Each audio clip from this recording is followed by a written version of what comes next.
Iran కొత్త అధ్యక్షుడిగా Masood Pezeshkian ఎన్నిక కావడం చాలా మందిని ఆశ్చర్యపరిచింది. ఛాందసవాది ఇరాక్ యుద్ధవీరుడైన సయ్యద్ జలీలి మీద సంస్కరణవాది మసూద్ మంచి మెజార్టీతో గెలవడం విశేషమైన పరిణామం.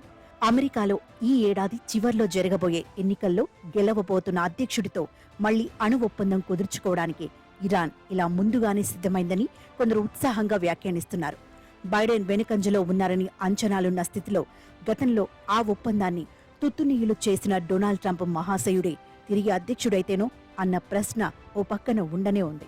కానీ ఇంటా బయట పలు రకాల సంక్షోభాలు ఎదుర్కొంటున్న ఇరాన్కు ఈ ఆపత్ సమయంలో పెజిష్కియాన్ సారథ్యం ఎంతో కొంత మేలు చేస్తుందన్న నమ్మకమైతే విశ్లేషకుల్లో బలంగానే ఉంది.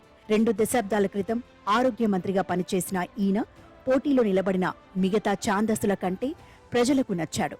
వారి కోరికలకు ఆశలకు ఆయన ప్రతినిధి. దేశ ప్రజల్లో తీవ్రమైన నైరాశ్యం ఆవరించి ఉందని, వారిలో అంతర్లీనంగా రగులుతున్న ఆగ్రహం ఏదో రూపంలో చెల్లార్చాల్సిన అవసరం ఉన్నదని ఇరాన్ అధినాయకుడు, ఆయన ఆధ్వర్యంలోని మతాచార్యుల మండలి గుర్తించారు. ఈ కారణంగానే గత అధ్యక్ష ఎన్నికల్లోనూ ఇటీవలి మజ్లిస్ ఎన్నికల్లోనూ పెజిష్కియాన్ను దూరం పెట్టిన వారే ఇప్పుడు పిలిచి మరీ ఈ పదవికి పోటీ పడమన్నారు. ఆయన రాక వల్లనే ఈ ఎన్నికలకు కళ వచ్చిందని, ప్రజల భాగస్వామ్యం పెరిగిందని అంటారు. ఎన్నికల బరిలో నిలవడానికి షియా మతాచార్యుల మండలి అనుమతించిన ఏకైక ఉదారవాది పెజిష్కియాన్.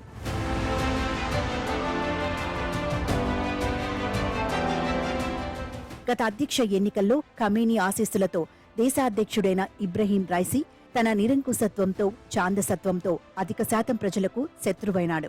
అమెరికా అధ్యక్షుడిగా బరాక్ ఒబామా ఉండగా ఇరాన్లో హసన్ రౌహానీ సాధించిన అణు ఒప్పందం ప్రపంచానికి ఎంతో ఉపశమనం ఇచ్చింది. ఆధునికుడిగా, ఆలోచనపరుడిగా ప్రజల్లో మంచి పేరున్న రౌహానీ దీనితో ఎంతో సులువుగా రైసీని 2017 అధ్యక్ష ఎన్నికల్లో ఓడించగలిగారు. కానీ ట్రంప్ తిక్కచేష్టల వల్ల ఆ ఒప్పందం స్వల్పకాలంలోనే నీరు కారిపోయి అమెరికా చేతిలో ఇరాన్ పలు ఆంక్షలను, వేధింపులను అనుభవించాల్సి వచ్చింది. ఈ వాతావరణం రైసీ తరహా ఛాందస శక్తుల ఎదుగుదలకు తోడ్పడింది. ఖమేనీ పట్టు బిగించడంతో రౌహానీని రైసీ 2021 అధ్యక్ష ఎన్నికల్లో సులువుగా ఓడించగలిగారు. ఉదారవాదులు, సంస్కరణవాదుల గొంతులు బలహీనమైపోయిన ఆ తరుణంలో ఖమేనీ ఆశీస్సులతో రెచ్చిపోయిన రైసీ వివిధ రకాల ఆంక్షలు అమలు చేశారు. అక్రమ నిర్బంధాలు, అణిచివేతలు, రహస్య హత్యలు ఆయన హయాంలో చాలా జరిగాయి. ప్రజలకు స్వేచ్ఛ అపురూపమైంది. మహిళల వస్త్రధారణకు సంబంధించి ప్రత్యేకమైన ఆంక్షలు, నిఘా నియంత్రణ వ్యవస్థలు ఏర్పాటయ్యాయి.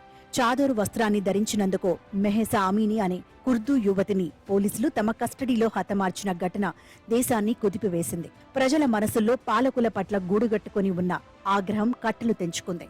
ఈ మహిళా ఉద్యమాన్ని అణిచివేయడంలో ఇబ్రహీం రైసీ ప్రదర్శించిన కాఠిన్యం ఇరాన్ ఎప్పటికీ మర్చిపోదు. విమాన ప్రమాదంలో మొన్న మే నెలలో ఆయన మరణించినప్పుడు చాలా సమూహాలు వేడుక చేసుకున్నాయని కూడా వార్తలు వచ్చాయి.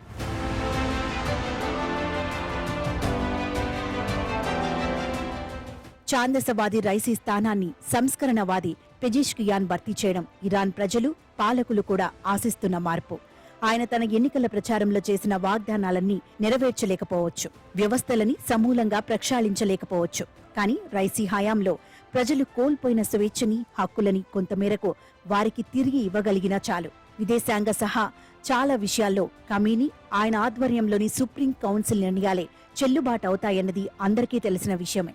కానీ తీవ్ర అనారోగ్యంతో ఉన్న ఖమేనీ అనంతరం ఆ స్థానాన్ని రైసీ భర్తీ చేస్తారని, మరో ఛాందసుడు దేశాధ్యక్షుడవుతాడని దేశంలోని మైనార్టీలు, సంస్కరణాభిలాషులు, ఉదారవాదులు భయపడుతున్న తరుణంలో పెజిష్కియాన్ రాక ఇంటా బయట కూడా ఒక సానుకూల వాతావరణాన్ని నెలకొల్పేందుకు ఉపకరిస్తుంది.